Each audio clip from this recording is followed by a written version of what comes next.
bullying uchiziva kuti hauna zvaoitana nemunhu ye, go and report in quietly. Munhu anoreceive ma-letters from court.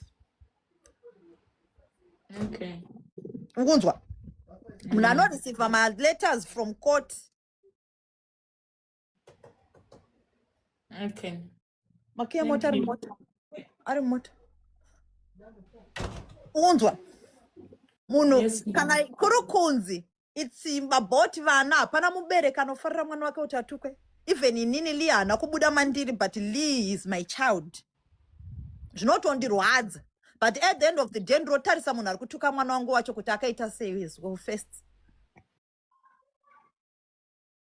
Okay, mama. Samuheti inongouya mwanangu, unogona kuvengerwa kuti wadya sadza nhasi. Sadza chairo risina nemuriwo usina mafuta unogona kutovengwa. Ndosaka kuchinzi kune varoyi. Muroyi haasi munhu anouya usiku chete ka. Muroyi anofamba even masikati machena. Uroyiwo. Amen. And ugovunzwa kuti muroyi andiroyerei, unoroyerwa chisipo kana anything. Unoroyerwa kunzi wasimba, unogona kutoroyerwa kunzi because uri nyama uri flesh. Saka don't focus on negativity, don't focus on negative people. Look at you. Tarisa kwakabva, wotarisa kwauri kuenda, woziya kuti uda kuenda kupi. Zvinokada kufocus nevanhu vakutaura mwanangu, and especially with pa internet. Ini mama, honestly speaking, ina ndabasa nevanhu vanondituka ini. Mwana wangu ndiye anoda kumbosetera vanhu example. Mwana wangu inini chero munhu akada kundituka every day, makuseni masikati nemanheru. But I noticed kuti what's happening right on internet mama. Vana vatakurera vasiyana nezvatakakura tichiita. Vana vatakurera anogona kungoti anozvitora neimwe nzira, and then mwana wangu he hate himself. Kutongozvivenga kuti maybe nini I'm different from other kids. Because anoziya kwaakabva mwana anobva kuvanhu.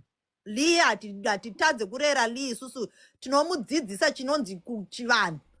Ukunzwa? Haambofa akazvivenga because haasi mwana asingadiwe. Uri kunzwa? Saka usafe wakafunga kuti mwana achanotora zvaasangana nazvo kuinternet, and anenge achisangana nazvo kupiko kwanenge asangana nazvo at his age. Even kuri kunzi asangana nazvo haambofa akatora zvinhu kana ari mwana anobva kuvanhu. Uri kunzwa? Anozofunga kuti mama ani vanhu vari kunogawanda. Ndozvananditaura kuti zvamanje manje munhu akapesera kudedzwa kunzi dedhi. Munhu akatanga nekupesera vataramba ndochete munhu akadedzwa nemwana wangu kuti dedhi. Zvichaperera ipapo. Kana paine munhu anodanana naye ngaave aine base. Akumba kwangu akuchauyiwi. Mwana wangu achazopesera atopusiswa.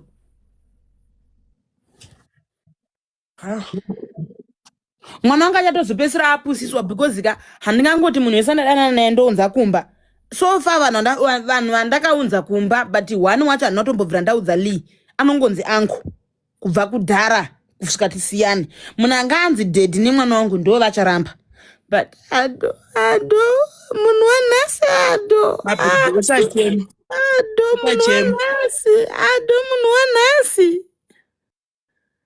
Tipe FNB yako vanhu vane mari vakuisire something. Upori unola breakfast nali mangwana makuseni Friday. Nay, but unzati abaiza muniye because What FNB? Because you are crying. Mabrijo, don't cry my friend. Usachema ndikuya ku South Africa next week. Ndenge ndinewe. Ina ndimbotyi kudya newe chikafu iwo chibera hauna kana kuti kudii kana kuti chi. Kana uchida kutsvakirwa munhu mabrijo, taura ado pakaipa shamwari yangu nditsvakiro munhu akadai ndoa.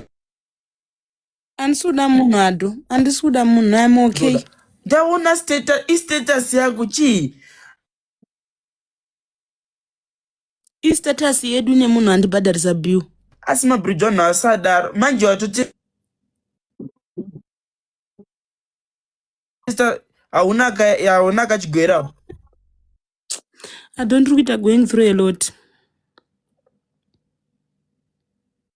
Ado wacho ari kuita achikata indozvida ado zvekuti ndine hati break yangu iwo wakuya pana paneka network yako kanenge kamutuzvi kanenge ke aye kanenge ke mukata irain yako iraini yako ndiri kuti mabridge iwewe shamwari yangu wakundiwa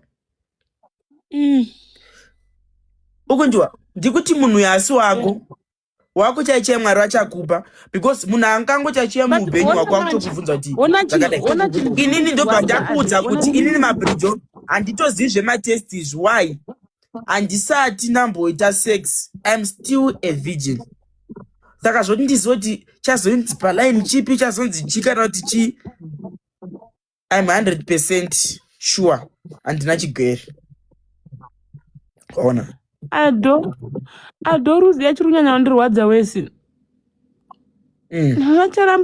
vacharamba vakatonointrodusa umwe mukadzi iwe kwiwe hauna mimba yavo here kana kuti vakapedzisira kuita rini dhinogona kungonyepa kuti I'm pregnant uzvivharisi kare muna Juni handina August 2 months chingo vakanororera kupi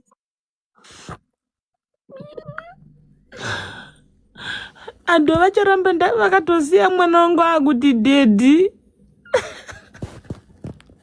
ende munhu andongora tsitsi ndili ari padambudziko anadhedhi wacho vari kuwanda nhasi wavanosangana naye muNigerian muZimbabwe wangambozama breed ripi baba ike zvino anga ndangozama iroro rekwamunanga agwa ufunge iye ane vanawo vangani ane 1 iwo mabridge ndombura kukudza chokwadi hachisi chokwadi chinogwadzana chingotoriwo chokwadi I think iwe zvivarume havisi zvako chingowana munhu anongokunakidzawo uchimunakidzawo akakupa mari akupa akasakupa hana kupa because aungati vacharamba vacharamba makagara pamwe zvangu ndezvekushata here ado saka zvangu ndezvekushata here unoti zvevarume havisi zvangu pakai you are beautiful mabridge you are beautiful zvekulevel rako ona kunaka nekushata kune malevels zvekusaidi kwako you are beautiful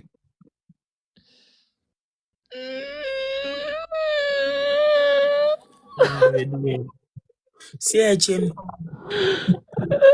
I know kuchema kwari kuita ndekweshua ende kuchema kuya kwemunhu ari kugadzwa pazasi pemoyo saka ari kuita so akuseka pati akuchema siya acheme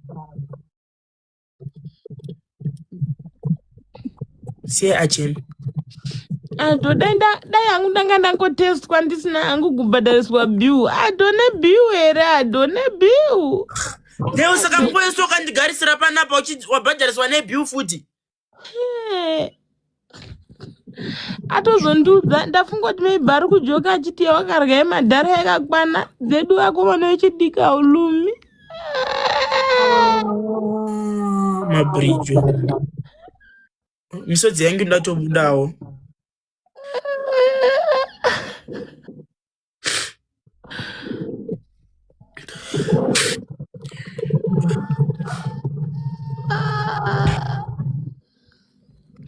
mabridge hazvisi kana zvinhu zvakanaka zvawaitirwa shamwari yangu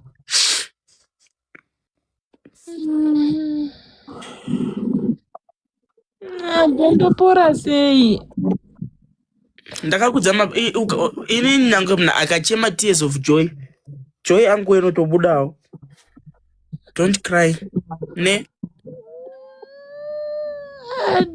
ado ndombozama zvekuvhura famu here ado zverudo zvaramba ado zverudo no iwewe chokwadi chekuti zverudo havisi zvako ndakuudza iwewe nelove ato but ndinotinawo zverudo zvacho saka handinyatsiunderstand kana uchiti hazvisi zvangu padhiri ripi because ndonakirwa nelove inini ado ndodawo love uri kunakigwa nayo mabridge but varume vacho vari kukudisappointa uri kunakigwa nelove but vanhu vauri kudanana navo havasi serious vanhu ngavatombondisiro kana maruwa ado kana shumba msiya cheme I know she's in pain and afana chema tizvipere msiya cheme ngacheme zvopera natsokuchema mabridge zviri pazasi pemwoyo wako zvinatsokuemtika usarosina namaproblems. Nyati azouya akachiti nhamba dzake dzakuita kwai ndakahekwa anditi anga nhamba dzemuzimbabwe kwai ndakahekwa pane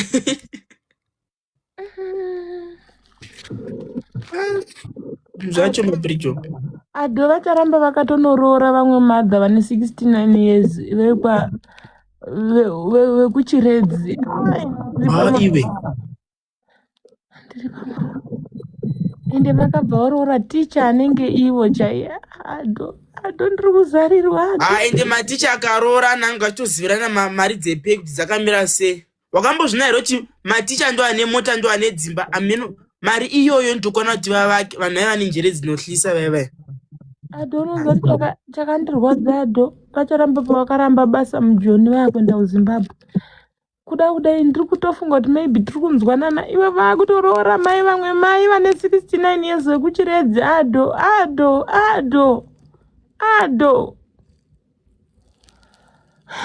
But iwe nyaya yako navacharambeya vai padhiri ripi rokudanana chako chaiko. vacharamba ndandakanovaintrodusa kufamily yangu. Vanhu pavakafunga kuti maroro ini ndandanovaintrodusa aiva maintroductions. Saka takati tichibva kumaintroductions kudaro pazvatodhakwa takangonetsana silly mistake. Next week vacharamba otonzi varoora. Adho vacharamba kushandisa mari yeroora yangu uroora mumwe mukadzi. Kana uchiti maintroductions koma kunointroducana makapfeka hembe dzemaroro. Akati tapfeka hembe dzemaroro anditi mazuva ano munhu anoita zvaanoda here.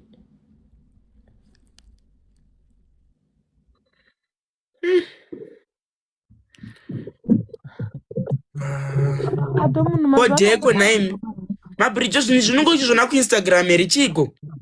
Zvimwe zvinhu zvakuita vanhu vanotozofunga kuti zvose zvauri kuita icontent. anenge ada kufunga kuti icontent Adho ngaafunge. And then you know feel and you are such a good soul, but yo mepo dzakawira pauri dziri kuita kuvhuvhuta dzongoda kuti usiyane nechinhu zvinonzi munhurume. Chimbozama vakadzi. Vakadzi vanondisemesa Adho handidanani nomwe mukadzi. Totoda kutongoti maCV haapo ndenchitoda iwewe Adho.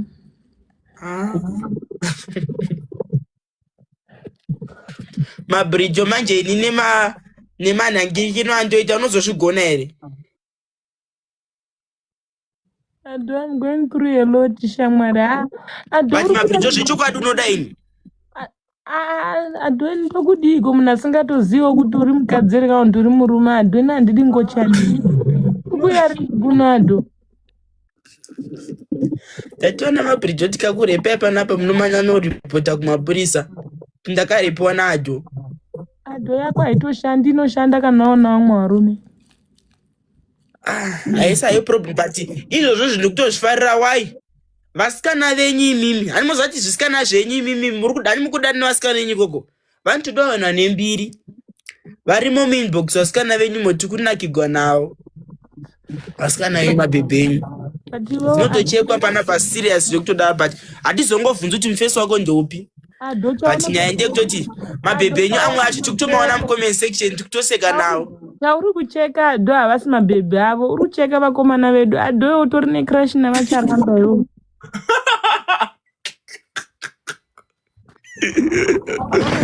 Vamwe ivevo.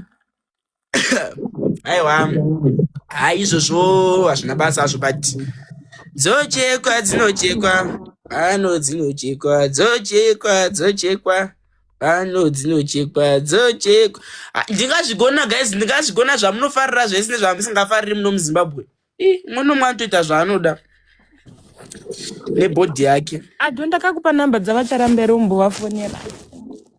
Undati ndivati chii mabridge? Unongoti ndokumbira mudzokerana namabridge mwana wake anga atojaira kuti hi daddy. Ndisire kuseri izvezvi vandawa neumwe mukadzi maybe vavati varoda time yavo. Usatombovapo time yacho vavhiringidze marriage yavo. Ndovati chii? Unongoti baba emupfutsego wenyu dzokerai kune musikana wenyu mabridge. But mabridge unongofila kuti murelationship unoabuse murumenyu. Why?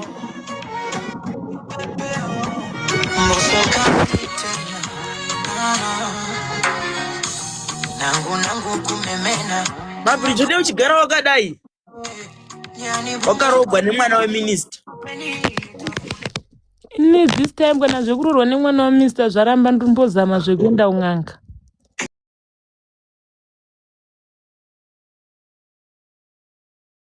Wakanaka naiwe.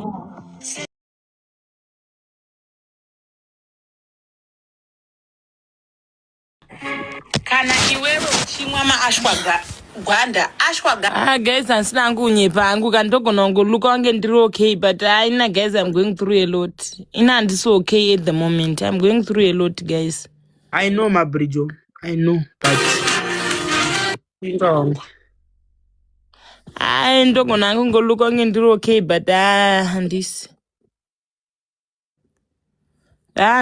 Bedwe KB nanchimona ari pano Mabridge manya mota sata pana zva poster vacharamba story ngana pane zvandataura but musarwadzisa Mabridge tsokera naye as soon as possible. Tungofungira time nani tato poster komana but it's good to know naka anyway guys, thank you. Regamboronga ngura pepe rangu Scott ndakaomerwa story Mabridge na mwari vanotoziva zvavakazviita izvozvo plus vacharamba vakura dia usadaro vacharamba ndichiri kuvada musavadhisa. I still love him.